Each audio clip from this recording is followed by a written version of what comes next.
కానీ political decisions కానీ అనువుగా ఉన్నాయి కాబట్టి చూసే ఛాన్సెస్ ఉన్నాయి అని మన డాక్టర్ మురళీకృష్ణ గారు సిఐ హెడ్ ఎవరైతే లీడ్ చేస్తున్నారో వారు అంటున్నారు. నా క్వశ్చన్ ఏంటంటే, అనువైన అవకాశాలు, వాతావరణం, పొలిటికల్ డెసిషన్స్ అన్నీ ఉన్నప్పుడు మీకు బ్యూరోక్రసీ హర్డిల్స్ ఎక్కువ ఉన్నాయి కదా.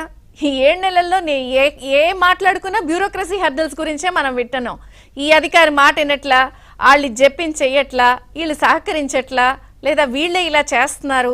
ఇలాంటి బ్యూరోక్రసీ హర్డిల్స్ ఉన్నప్పుడు అన్నీ బాగున్నా కూడా ఈ హర్డిల్ ఉంటే రేపొద్దున వచ్చిన ఇన్వెస్టర్కి లేదా పెట్టుబడి పెట్టే వాళ్ళకు ఒక ఫైల్ క్లియర్ అవ్వాలంటేనే చాలా హర్డిల్ కదా, సింగిల్ విండో అని మీరు అన్నా కూడా.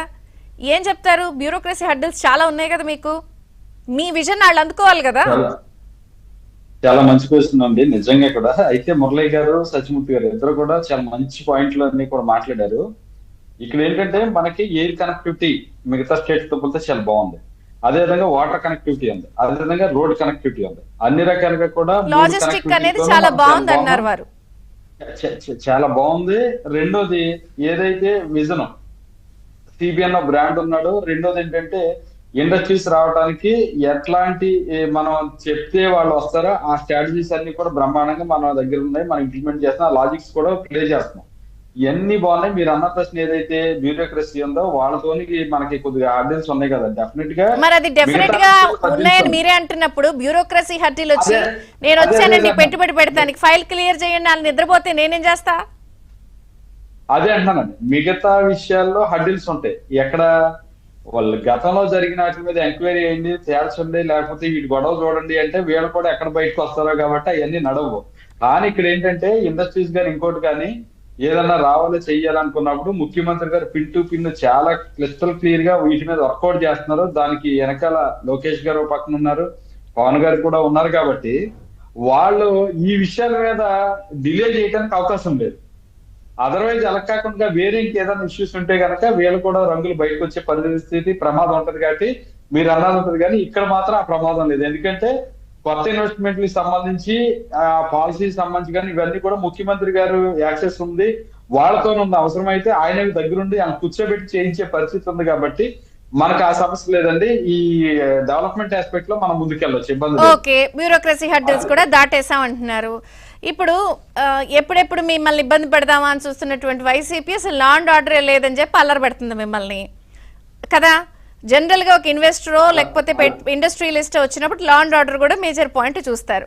అసలు లేదే అని మిమ్మల్ని అల్లరి పెట్టేస్తుంది. దానికి సంబంధించిన వాతావరణాన్ని ఎస్టాబ్లిష్ చేస్తూ మీడియాలో, సోషల్ మీడియాలో చేస్తోంది. చూస్తారు కదా ఎవరో ఒకళ్ళు.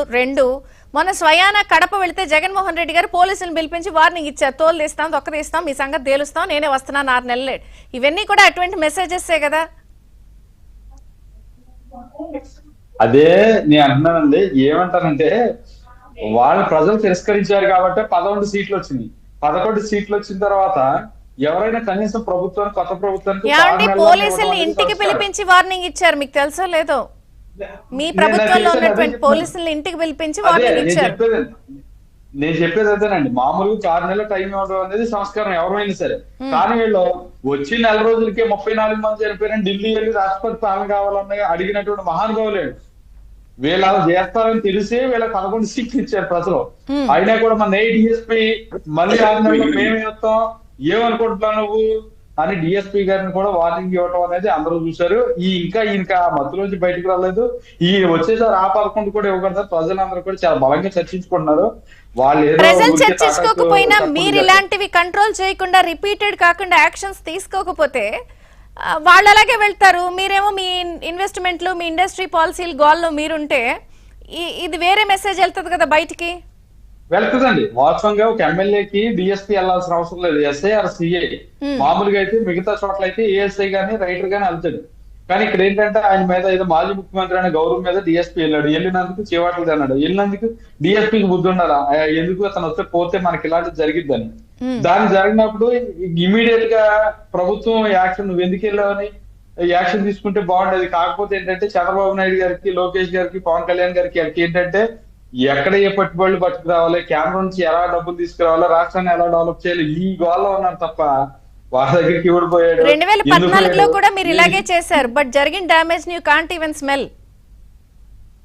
అవునండి, అవును. కాబట్టి ఈసారి ఏంటంటే డెఫినెట్ గా వీటన్నిటికీ పరిష్కారాలు దొరుకుతాయి. ఎందుకంటే లోకేష్ గారు ఆయన పని ఆయన చేస్తాడు, రెడ్ బుక్ పని రెడ్ బుక్ కూడా చేసే పరిస్థితి 1 year నుంచి స్టార్ట్ అవుతుంది. యా ఒక బ్రేక్ ఎందుకంటే ఈ తీసుకుందాం. లోపు యా చెప్పండి చెప్పండి చెప్పండి. ఈ లోపు ఏంటంటే వినాశనం అయినటువంటి రాష్ట్రాన్ని ట్రాక్ లో పెట్టడం కోసం ఇవన్నీ కాస్త చూసి చూడనట్టు వెళ్తున్నారు. ఇదంతా ట్రాక్ లోకి వచ్చిన తర్వాత డెఫినెట్ గా red book will do what happens